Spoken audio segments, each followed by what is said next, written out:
बिस्मिल्लाहिर्रहमानिर्रहीम। अस्सलाम वालेकुम व्यूअर्स, वेलकम करता हूं मैं आपको अपने चैनल एजाज ग्रीन लाइफ पर।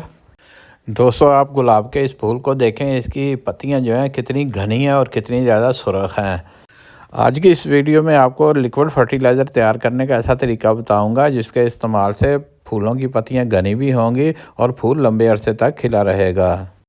इसके अलावा गुलाब का पौधा जो आप नया नर्सरी से ख़रीद कर लाते हैं तो उसको हमने कैसे ग्रो करना है, उसके लिए मिट्टी कैसी तैयार करनी है कि उसमें पौधे की बेहतरीन ग्रोथ हो और उसके ऊपर कलियां भी आएँ और फूल भी खिलें।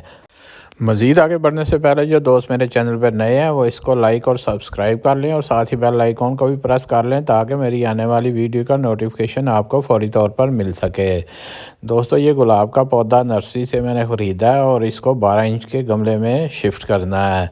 तो गमले में मिट्टी डालने से पहले इसमें नीचे सुराख के ऊपर ठीकरी लगा ली है। 12 इंच के इस गमले में गुलाब का पौधा लगाने के लिए जो मिट्टी में इसमें डाली जा रही है वो 3 चीज़ों का मिक्सचर है। एक आम खेत की मिट्टी है, गार्डन सॉइल, और उसमें गोबर की खाद को मिक्स किया गया है और उसके साथ नहर की बल को शामिल किया गया है। तो दोस्तों, इन चीज़ों का ये मिक्सचर मैंने पहले ही तैयार करके रखा है, तो इस गमले में हम इसको डालेंगे। गमले के सुराख पर ठीकरी लगाने के बाद हम थोड़ी सी मिट्टी डाल के इसको इस तरह हल्के हल्के से प्रेस कर देंगे। मिट्टी को प्रेस करके हम इसमें मज़ीद और मिट्टी डालेंगे।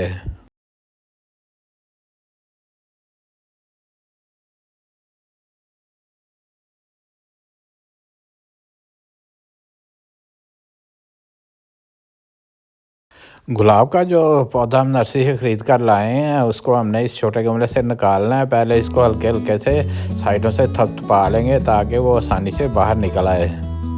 पौधा निकालते वक्त हमने ये ख्याल करना है कि पौधे का रूट बॉल जो है वो टूटे ना। हमने इसको इसी तरह उठा के बड़े गमले में रख देना है और जैसे ये घास है तो इस तरह अगर कोई घास फूस है तो उसको हमने पहले निकाल देना है और साइडों पे मिट्टी डालनी है ताकि ये बिल्कुल सेट हो जाए।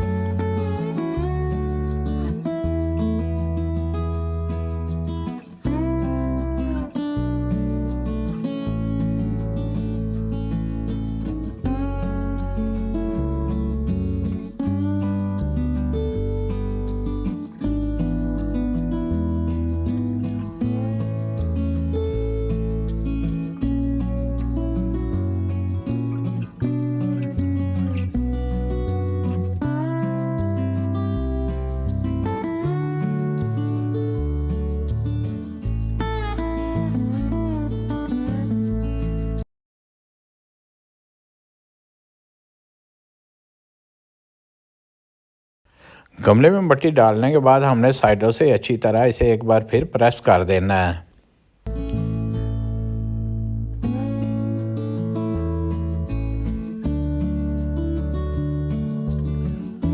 दोस्तों, अगर आप नर्सरी से लाए गए नए पौधे को इसी तरीके से अपने गमले में लगाते हैं तो 4-6 महीनों के बाद आपका बेहतरीन पौधा जो है वो तैयार हो चुका होगा और उसके ऊपर फूल भी आना शुरू हो चुके होंगे।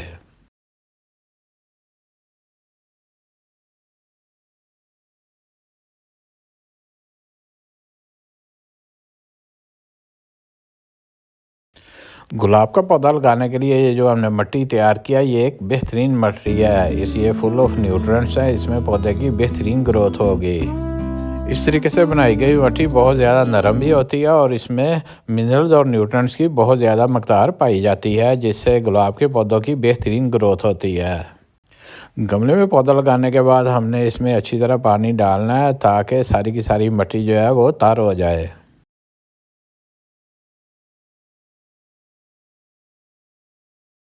दोस्तों, गुलाब के पौधे के ऊपर अब जो फूल खिला है वो कुछ इस तरह का है। ये कलर भी बहुत ज़्यादा खूबसूरत है और फूल बहुत ही खूबसूरत भी लग रहा है। दोस्तों, इस पौधे के ऊपर पहले जो फूल खिला था वो बिल्कुल सुर्ख कलर में था। अब जैसे जैसे सर्दी बढ़ रही है तो ये कुछ इस तरह से मल्टी कलर में खिलना शुरू हो चुके हैं। दोस्तों, आप गुलाब के पौधों के लिए ऐसी फर्टिलाइज़र को तैयार करते हैं जिससे ना सिर्फ पौधों की बेहतरीन ग्रोथ होती है, इसके अलावा इसके ऊपर बहुत ज़्यादा कलियां और फूल भी खिलते हैं और वो बहुत लंबे अरसे तक पौधे पे जुड़े रहते हैं। खाद बनाने के लिए मैंने अदरक का टुकड़ा लिया है। अदरक में कुछ ऐसे मिनरल्स और न्यूट्रिएंट्स पाए जाते हैं जिनकी वजह से गुलाब के पौधों के ऊपर बहुत ज़्यादा फूल खिलना शुरू हो जाते हैं। खाद की मज़ीद स्ट्रेंथ बढ़ाने के लिए ये मैंने केले के छिलके लिए हैं। अदरक और केले के छिलकों को इस तरह छोटे छोटे टुकड़ों में काट लेना है।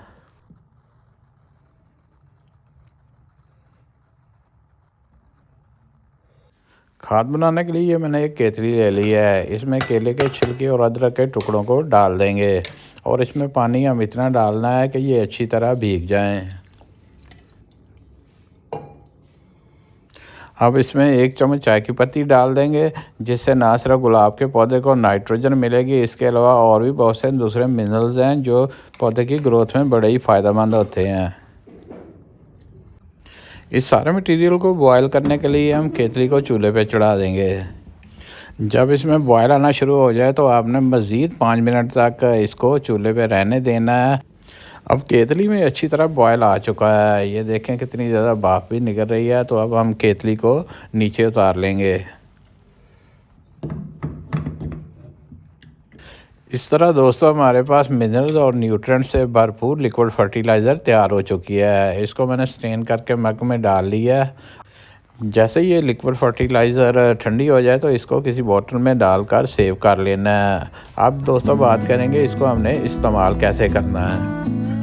गुलाब के पौधे को ये फर्टिलाइज़र देने से पहले हम इसे डाइल्यूट करेंगे। इसके लिए मैंने एक गिलास लिया है, इसका तकरीबन 1/3 यानी तीसरा हिस्सा जो है हम ये लिक्विड फर्टिलाइज़र लेंगे और उसमें 2 हिस्से पानी शामिल कर देंगे और इस तरह डाइल्यूट करने के बाद हम इसको पौधे में डाल देंगे।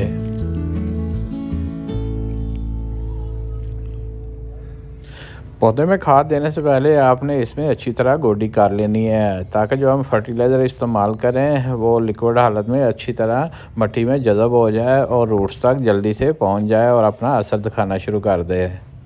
2 से 3 हफ्तों तक इस पौधे के ऊपर नई कोंपलियाँ आना शुरू हो जाएंगी, जहाँ पे नई कलियाँ और फूल आएंगे और बेहतरीन पौधा जो है आपका तैयार हो जाएगा। उम्मीद है दोस्तों आज की ये वीडियो आपके लिए बहुत फ़ायदेमंद साबित होगी। जो दोस्त मेरे चैनल पे नए हैं वो इसको लाइक और सब्सक्राइब कर लें और साथ ही बेल आइकॉन को भी प्रेस कर लें, ताकि मेरी आने वाली वीडियो का नोटिफिकेशन आपको फौरी तौर पर मिल सके। मिलेंगे नेक्स्ट वीडियो में। ओके, अल्लाह हाफिज़।